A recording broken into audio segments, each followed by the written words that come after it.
गांव में हरिया नाम का एक किसान अपनी पत्नी अर्चना और चारों लड़कों के साथ रहता था। हरिया खेतों में मेहनत करके अपने परिवार का पेट पालता था, लेकिन उसके चारों लड़के आलसी थे, जो गांव में वैसे ही उधर उधर घूमते रहते थे। एक दिन हरिया ने अपनी पत्नी अर्चना से कहा, अभी तो मैं खेतों में काम कर रहा हूँ, लेकिन मेरे बाद इन लड़कों का क्या होगा? इन्होंने तो कभी मेहनत भी नहीं करी। लेकिन हरिया ने पत्नी अर्चना ने कहा, धीरे धीरे ये भी काम करने लगेंगे। समय बीतता गया और हरिया के लड़के कोई काम नहीं करते थे।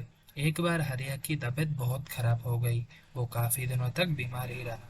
अर्चना को कहा वो चारों लड़कों को बुला कर लाए। उसकी पत्नी चारों लड़कों को बुला कर लाई। हरिया ने कहा, लगता है कि अब मैं ज्यादा दिन तक नहीं रहूंगा।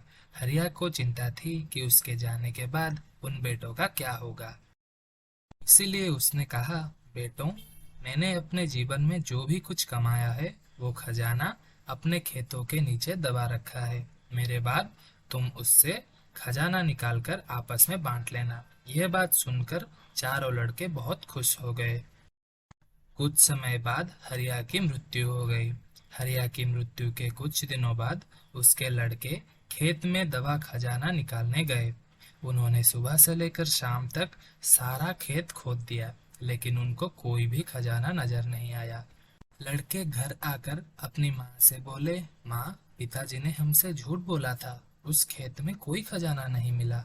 उसकी माँ ने बताया कि तुम्हारे पिताजी ने जीवन में यही घर और खेत ही कमाया है, लेकिन अब तुमने खेत खोद ही दिया है, तो उसमें से बीज बो दो। उसके बाद लड़कों ने बीज बोए और माँ के कहे अनुसार उसमें पानी देते गए।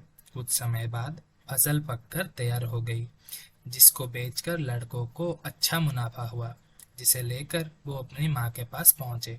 माँ ने कहा कि तुम्हारी मेहनत ही असली खजाना है, यही पिताजी तुमको समझाना चाहते थे।